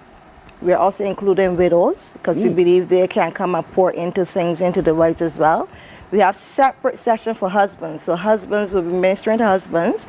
And we also have sessions for singles, those who are single, never married, and those who are single again. So those separate sessions are all catered and designed to meet persons where they're at and help strengthen the family system. Why separate them if they're all tackling the same subjects? Because they have generally separate dynamics and they have separate issues that they will have in terms of their own systems and their dynamics. So what we will discuss with the wives, for instance, or widows, and somebody that is single or having single all along, it is different to a widow who is single again. So the topic areas will be slightly different. in those sessions to make sure we help people where they are to get through the challenges that they may face. And that's so important, I think, for people to hear Yes. that that's the why it's been divided in this way. Yes. It runs from the 1st until the 3rd of December, but where? Oh, good question. So the morning session are going to be at DV Sulfanes, and at nights we're going to be at Sanctuary in Parliament. So at Sanctuary in Parliament, everyone can come. Bring the children, bring granny, bring everyone. And these phenomenal speakers, we have 13 speakers coming in, and these 13 speakers, they all pay their way. I know we hear a lot of things about people charging in advance, but these people have volunteered, and they are paying their way to come and bless Barbados. So we are really hoping that Barbadians come on out and they're able to dine at this table that is being set before them, if we could put it that way. I love it. I love it indeed. Yeah. So the morning sessions are at Divi. The evening sessions are at Sanctuary Empowerment. Yes. The morning sessions start what time, and what time do the evening sessions start? Excellent. So our mornings, we're going to start at 9 a.m. and then we go to 2:30, and you also be given lunch as well. And then in the evening, we start 7 p.m. to 9 p.m. at the Sanctuary Empowerment. And if persons want more information, they can visit our website, Wives, WIVES, Forum, FORUM.org. That's all you type in, wiveforum.org, and you can get more information as it relates to this convention that we want all of Barbados to be a part of. The evening sessions at Sanctuary are free. The morning sessions, however, at the hotel are handled a little differently. Yes. So do we need to register for it? Yes, and once That's you go the Wives on Forum. once you go on Wives Forum, you will definitely get more information from there. All right, I believe we have got through the cogs now with Pastor Caesar. Pastor Caesar, bonjour, good morning. Good morning, Barbados. There you are, we got your voice. And so we're excited to have you in Barbados from the 1st of December until the 3rd. As the President and Director of Wives International, how excited are you for this opportunity to be on island with us? Well, first of all, I love Barbados. It's one of my favorite islands to visit. And then to meet some wonderful people who have graciously extended their arms to assist with this international conference is exciting for me. And not only is it a conference, we've asked people to stay beyond the conference and enjoy the island. So we're going to have a tour even after the conference, because I believe people should visit Barbados and see this beautiful island. So yes, the conference is the 1st, the 2nd and the 3rd, and I'm excited to be in Barbados. So help me understand then, at this conference, this Wives Conference, the subject matters that are going to be discussed. Well, one of the things that I am very interested in teaching and forging is the information about submission. The acronym is Wives Influential in Virtuously Embracing Submission. That sometimes is a hard word for people or for women to embrace. And so what we're going to do is to teach and to show from the Word of God the importance, the value, the wonderful thing it is to submit to God and to submit to your husband. So we will be teaching on submission. We'll be teaching wives, we'll be teaching husbands, we'll be teaching singles, and then we're going to come together and collaborate and hear from each other their dynamics and their perspective on that subject matter. And our theme is brand new and better too. So using that theme, hopefully that will come alive. Yeah. When we hear the word submission, oftentimes we think we have different thoughts, totally different thoughts. I think that's a very interesting subject matter, Michaela, that will be tackled indeed, so that we begin to understand within the biblical context what that submission looks like and means. I love how you frame it, because that's exactly what was one of my challenges coming into marriage, being a young wife. You grew up in church, I grew up in church, keep on hearing this word submission, and then after being married and you ask the question, what does that look like? How do I do that? a lot of person quote and recited a lot of things, but they could not help me. And when I went to New York, I took the class with Pastor Beverly about wives, and taking that class helped me to understand a bit more. Being a part of the organization each time I've been with older women teaching us, I am understanding and I'm learning as I go on. So we're really looking forward to this conference so persons can take a bit of taboo from it and come out brand new and better too, which is our theme for the conference. And if persons want more information, they could call 262-1214. 262-1214, 262-1214. That's the number to call if you need more details, or go on to wivesforum.org and see. And remember, the morning session you need to register for. The evening session is absolutely free at Sanctuary Empowerment, the morning sessions at Divi. And so I really want to commend each of you. I wish I had more time to spend with you, Pastor Beverly, but I don't, because I'm out of time now. And I'm so sorry No that our worries. connectivity did not allow you the time to spend with me. But thank you so much, Makita Bourne, as well. You're welcome. And I wish all of God's blessings on this activity that comes off on the 1st of December, at the first of the month when we celebrate the coming of the Lord, the Savior Jesus Christ, to change the world. We are going to be doing the same thing here in Barbados and changing families, empowering change in families indeed. And that's what this is about. Wives International. It is actually the acronym Wives Influential in Virtuously Embracing Submission. That's what it's about. That's right. Thank you so much for joining You are us. very welcome, and thank you for having us. Thank you. Thank you. You're welcome. Thank you so much. Morning Barbados is back in just a moment. Morning, morning, morning. Good morning. Good morning to you. There is a saying, you can find a Bajan anywhere. Are you a Bajan living abroad? Or do you know of one who has migrated to another country? Well, we at Mornin Barbados would love to have you or them on our Bajan Afar segment. Share your amazing stories, experiences, and how you have adapted to a new culture. Send us an email to morninbarbados@cbc.vb, and together we will travel the world.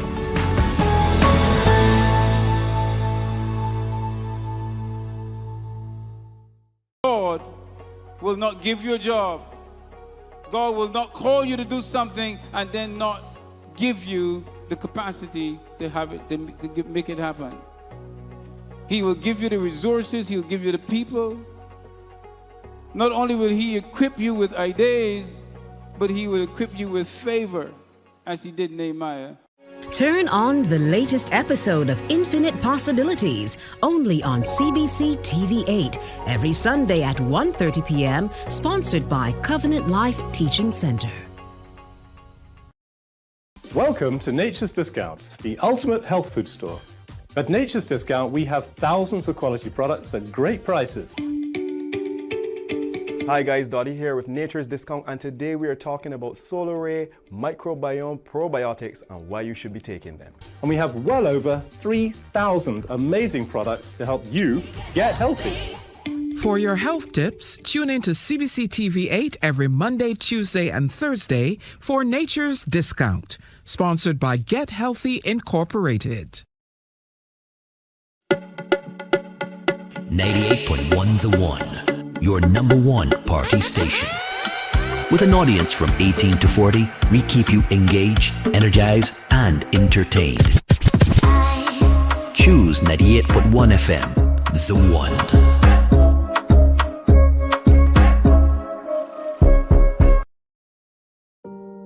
Hey there, it's Mahalia. I want to share something that might be really helpful. If you're feeling anxious, overwhelmed, depressed, or lonely and have no one to talk to, call Lifeline Barbados. We all face struggles at times in our lives. You're not alone. There's no need to feel ashamed or embarrassed.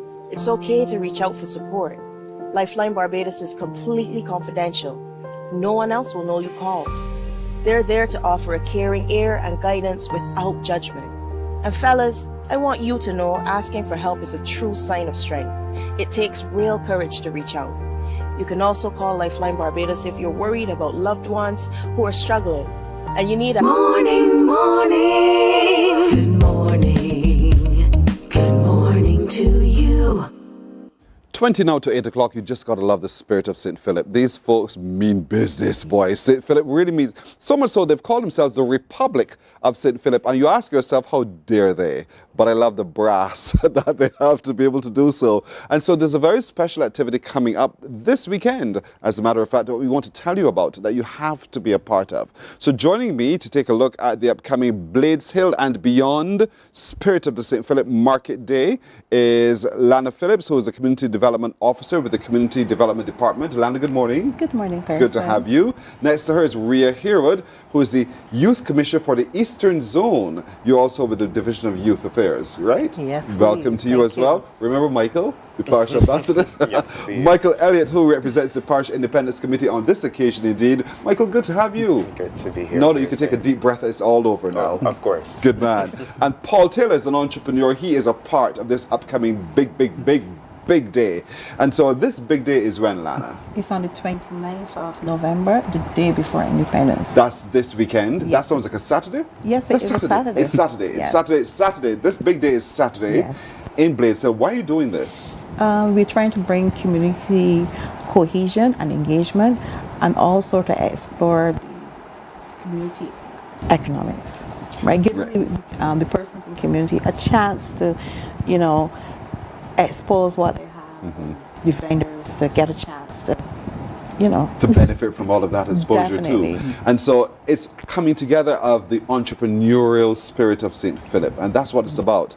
It's a big market day, and at the market day you have everything, right, Rhea? So what's happening on the day itself? Okay, so on the day we will be starting at 8:45. We will have some cultural presentations from some groups within St. Philip. We have different aspects to the market day, including a book drive to raise some books for the community. We have a youth group, reading group, and right now their biggest need is books, so you can bring those books and donate them as well. We would have face painting, a kid zone.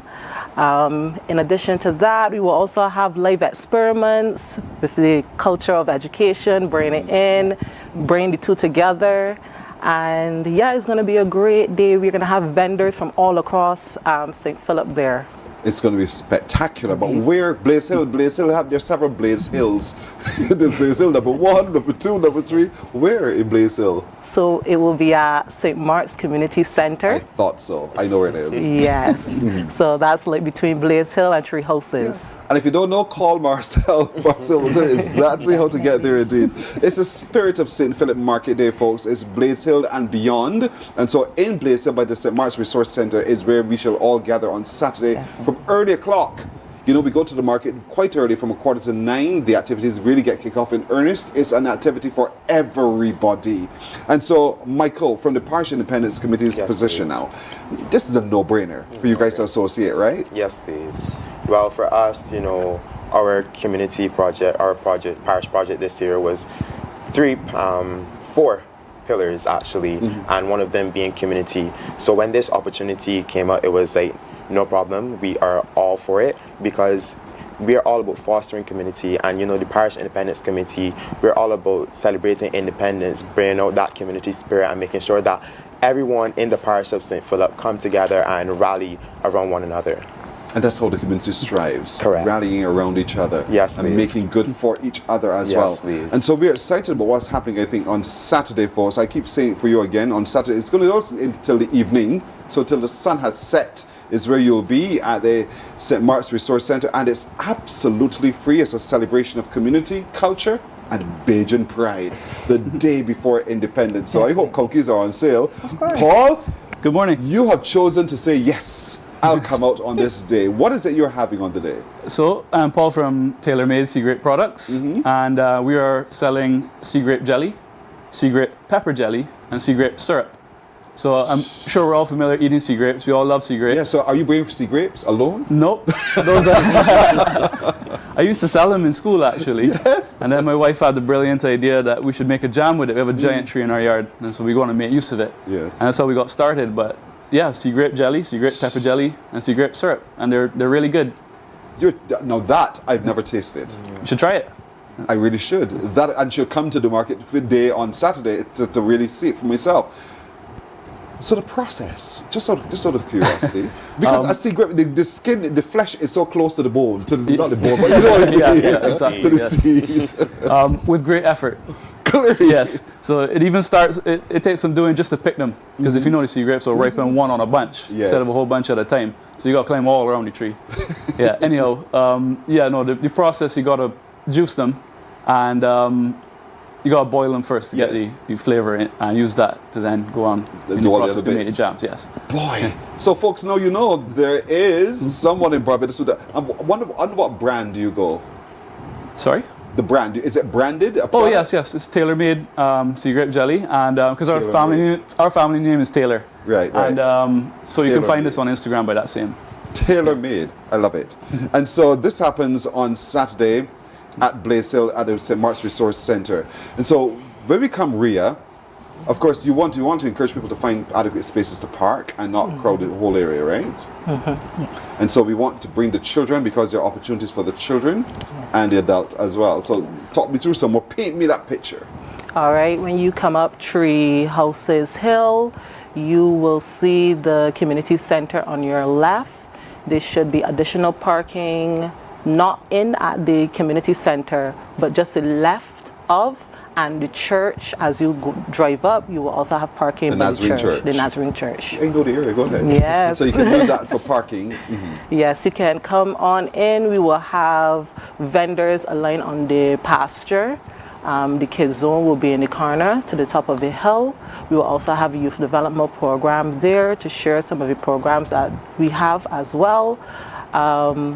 There's food on sale, Bajan food. We'll have a bar set up as well. If you are looking to get any tests done for health, we will also have that inside the community center. So there's something there for everyone, and it should be a full day. Oh, live entertainment. We will have live entertainment all through the day from places within St. Philip as well. All right. So this is a real day out, a real treat indeed. You have to come to try the tailor-made sea grape syrup. What else? Sea grape jelly and sea grape pepper jelly. And the pepper jelly as well. This is going to be different. If I might make a suggestion, you know how we love to put pineapple glaze on ham, and ham season is coming up. You could use the jelly, the syrup, pardon me. And have a different flavor. Have a sea grape glaze. Oh, nice. But now you know. Get shopping for Christmas early o'clock indeed, and start planning your menus to tantalize the taste buds of everyone who visits as well. Thanks to each of you. I think this is going to be a fantastic day. It starts roughly about 9 o'clock in the morning on Saturday. Make a day out of it. A day at the market. It is going to be brilliant. Blades Hill and beyond, the spirit of St. Philip.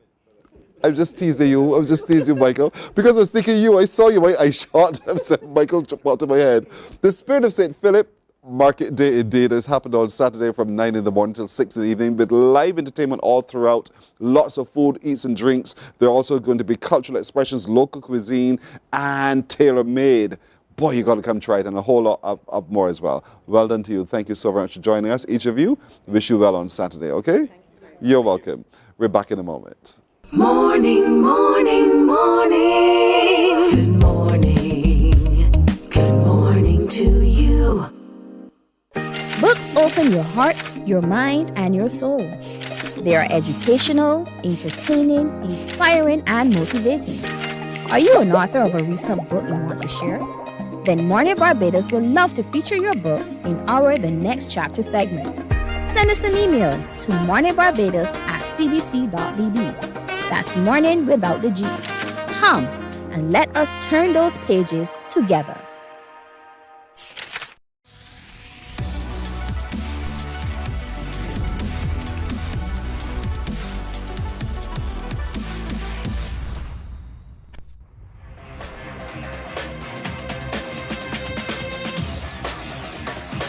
Week after week, Scold presents exciting reports and documentaries on the most varied topics of our time.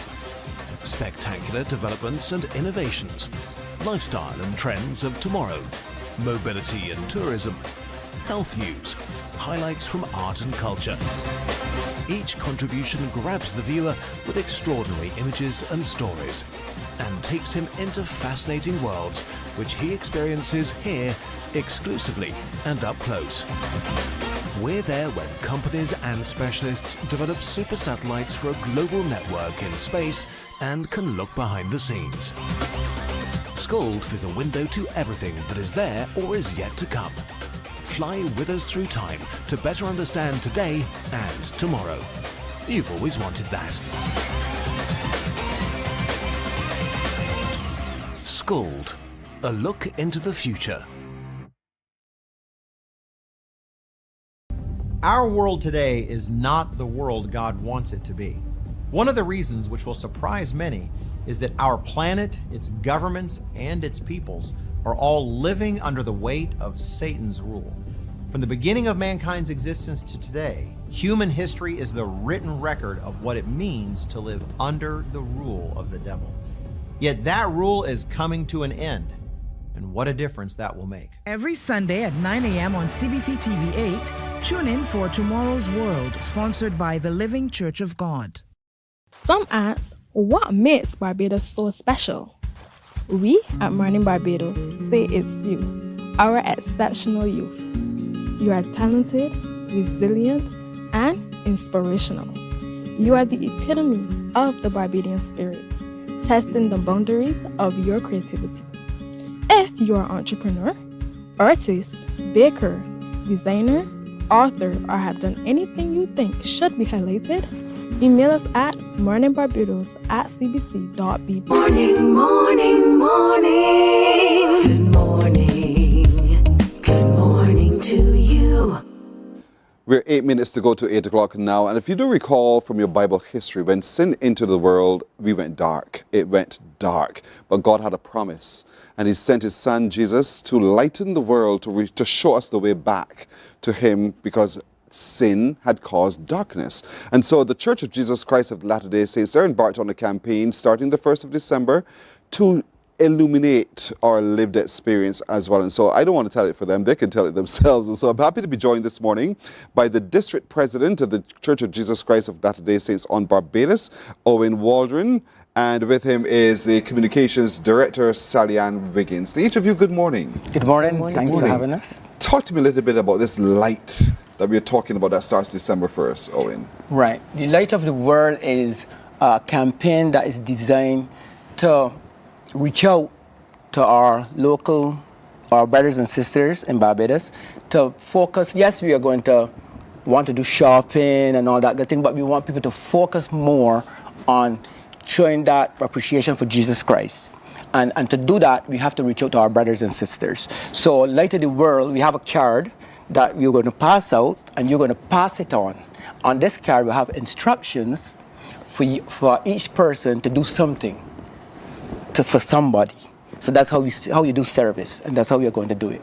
The card has on things for me to do. Yes. And then you said, and I will do the things. That's the passing on that you're talking about? Yeah. No. I will pass the card on to someone else. So, for example, on the card you will see, do a meal for an elderly person. Mm-hmm. You could do that, and then the card have so much things on it, or at least 50 things. You could pass it on to your neighbor, and that person will also use that card and do something. So you're also advertising. To you, really? No, you can't. You just want to pass it on. Yes, but you do something. Sally, are you waiting to say something? No, not really. Tell me, it's a very practical way of living your call to mission. Yes. Mm-hmm. So how do you say really impacting those who take the card to do the mission, take the mission? As President Waldron said, it is for us to get Christ back in Christmas. And we have lost our way by being more on the material side.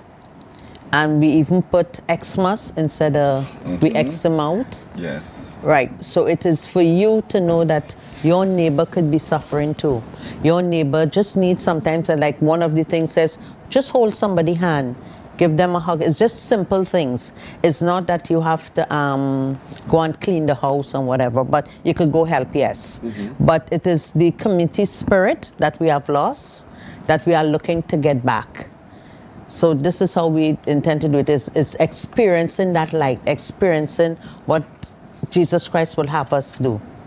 Indeed, and led us to do, because he lived Yes. by example, and we are to follow his example Yeah. if we are calling ourselves Christians. And so the Church of Jesus Christ of Latter-day Saints is embarked on this. So should I look out for you, Sally Ann? Come knock on my door. How does it work? Yes. Well, no, it's whichever I decide to do. So I may decide to make you some curry and come knocking Is on that your your door decision? and bring it. No, I'm not yet. Don't get carried away too much. Yes. So you're asking people to be of service. Yes. That's to what give- this is about. And that's how we shine the light on what it means to be a Christian. We shine a light on that relationship with our Creator. And so that's the campaign that you're embarked on. It's from the 1st of December till what we call Christmas Day, December 25th. Yes, but we want, our program is launched from the 1st of December to the 25th, but we want to go beyond. We don't just want it to stop, end then. to end then. We want it to go beyond. Take it into the new year.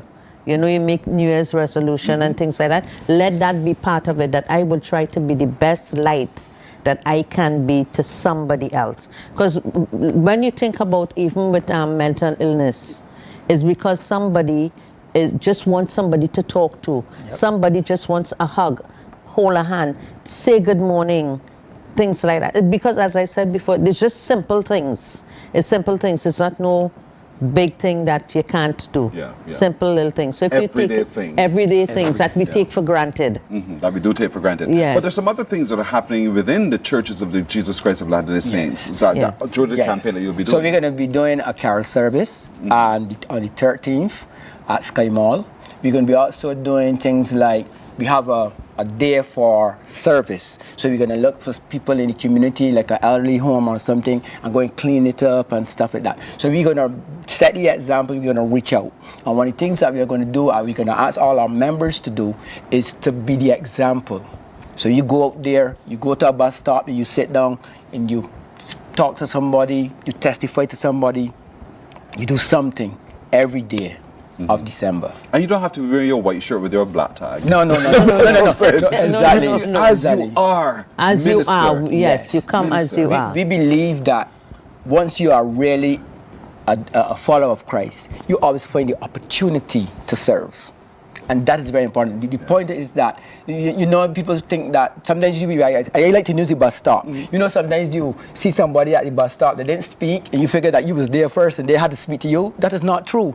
You can speak first because you do not know what's going through that person's mind. So therefore, you want to set that example and then encourage somebody to do likewise. As the Spirit leads. And so, of course, the website exists if you just want to have a greater understanding of how, what, when, and where.